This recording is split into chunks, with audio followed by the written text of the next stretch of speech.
Hi everyone. I create for a living.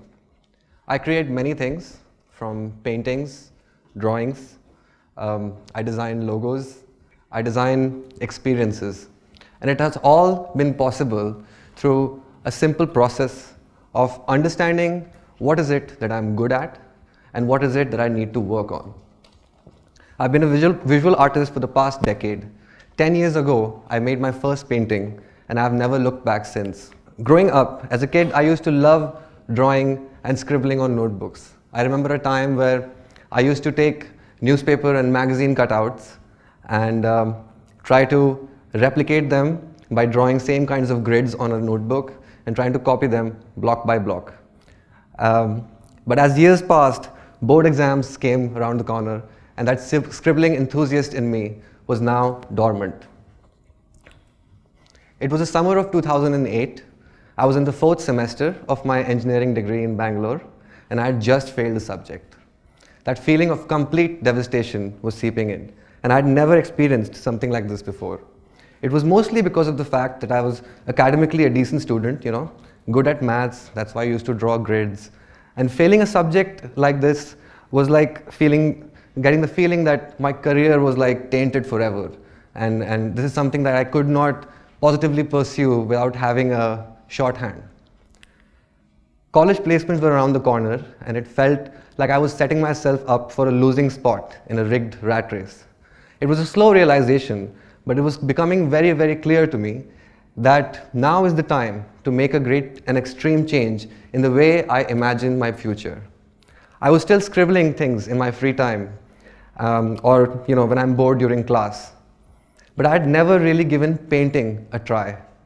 So I decided to give it an honest try. My first painting was a self-portrait, and by the time I finished working on it, I was already thinking about what to paint next. This feeling was very refreshing, and I wanted to hold on to it and see what's out there.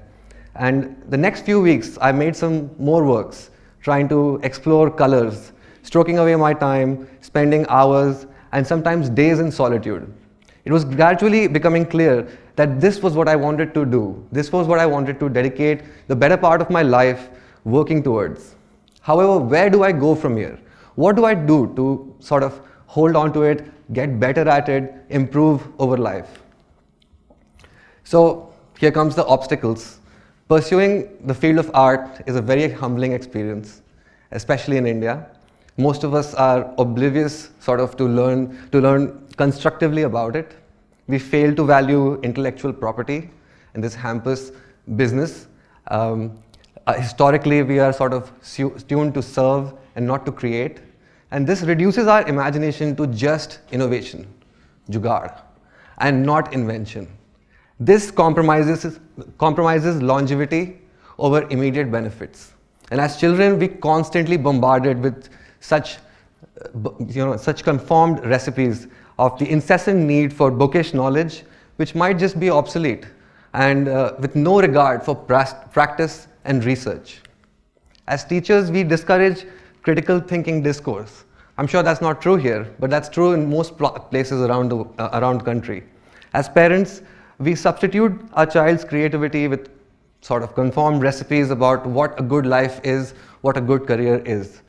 So art very much remains an extracurricular activity and is deemed merely a distraction to academics. As grown-up citizens, our daily interaction with art is reduced to mythology, idol worship, fan art, and mashups. Those of us who actually embark upon this path are faced with the existential question of survival.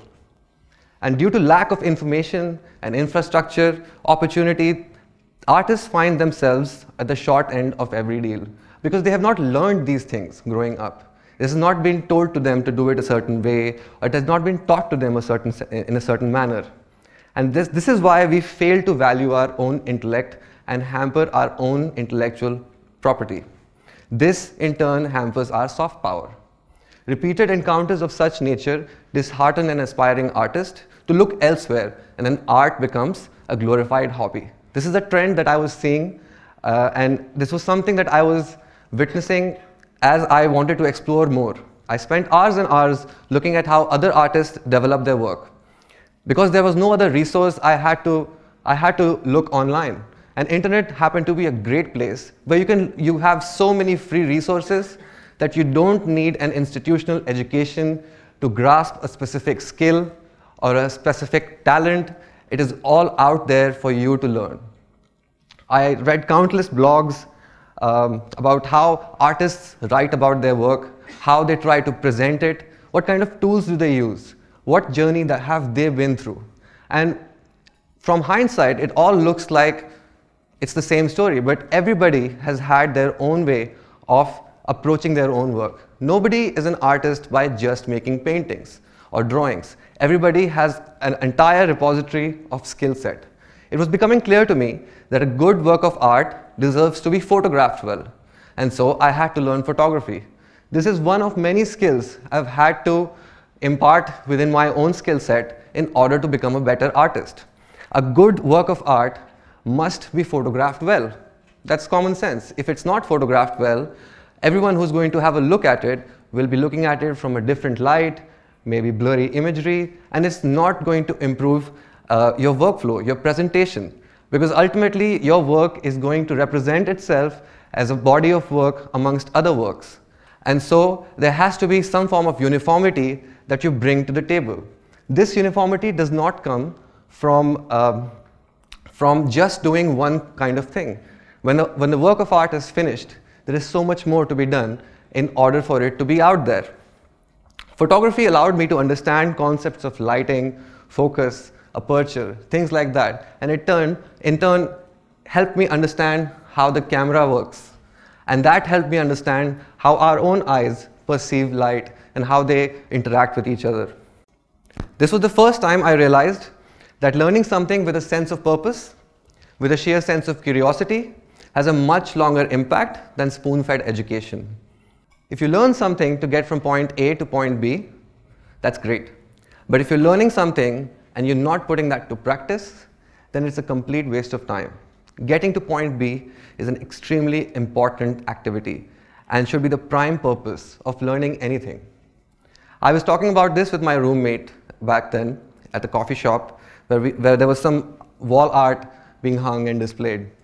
I showed the manager my work and she agreed to allow a painting of mine to be exhibited there for a month. This just happened at random, sitting at a coffee shop, not thinking about what to do next and stuff like that. And it became something that was actually one of the most important points in my life. A couple of weeks later, the manager called me and informed me that there was an interested buyer wanting to have a chat with me. I was really thrilled about this. In the meeting, I showed the buyer photographs of all the works that I had been working on, finished, unfinished. This helped the person understand how my work was progressing, how it was developing over time. He, being a realtor, agreed to buy that painting and also gave me a job for the next 14 paintings. The money wasn't great, but learning photography had already paid off. And I didn't care about the money. All I wanted was to make larger sets of paintings, buy more art supplies, dabble more into this sort of arena that I had never really ventured into. And I did exactly that.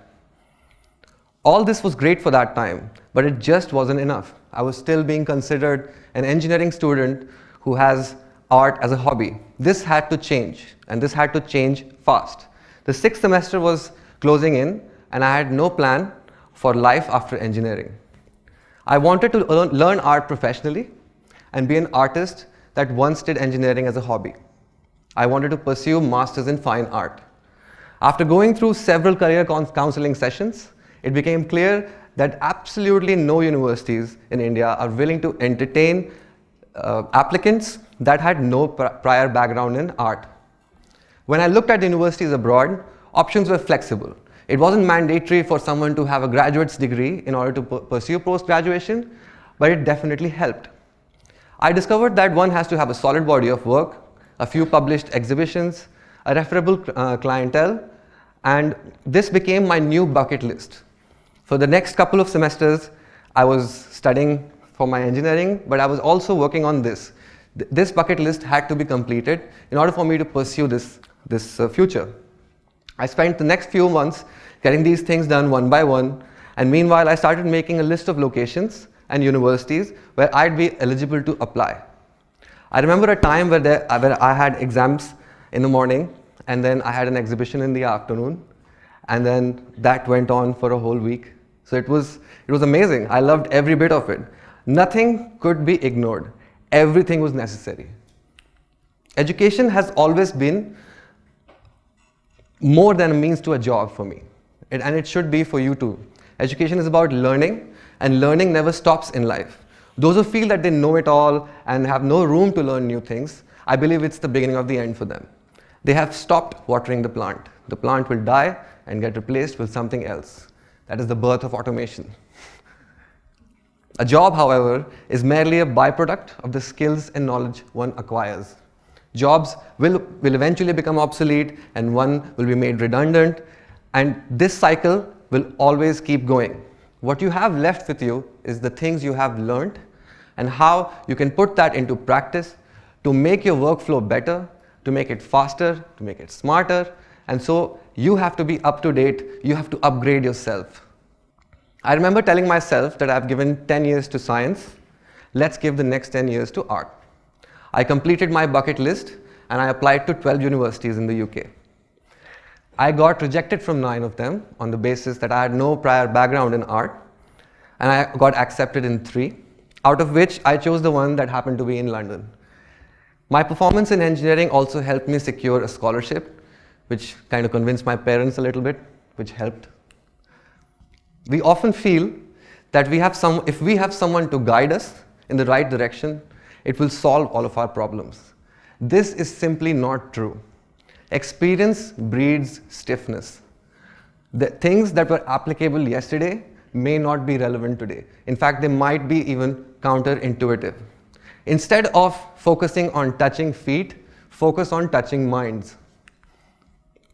The work of the work lies in the deep understanding of the tools one uses to get from point A to point B. Tools provide a structure to the workflow. These can be physical, these can be digital. I remember there was this process that I used to have about the drawing grids and things like that. When I discovered Photoshop, and this I discovered through photography, I discovered that I could do these things much faster. And so I didn't have to physically spend time making grids. This could be done for me, and so I could focus on other aspects of my skill set. This was extremely important. Art is one of those fields where we get lost, and sometimes lost in trance about repeatedly doing stuff again and again and again. This is good when you're doing something for the first time, but the second time should be faster, the third time should be grander, and the fourth time and the fifth time it should get better and better and better. This is how you upgrade your workflow. If you don't do this, you will spend the first painting you will make in about 100 hours, the next painting you will make 100 more. You will only be able to make 10 to 12 paintings in a year. That's just not too much. Your mind is already going several places. You want to make hundreds of paintings. You want to express yourself. And this is important, that you have to work towards a goal where you are improving your workflow constantly. Having the knowledge of the possibilities and the limitations these tools possess gives you the encouragement to venture the unknown. And this is where you have to find ways to motivate yourself. Motivation is something that needs to flow inside out. It cannot be something that you have to seek out. Once it is flowing from inside out, it makes everything much clearer for you. It makes things much stronger for you, and the decision, it may feel counterintuitive, but the urge to go the extra mile is something you must arrive on yourself. It will make things much clearer.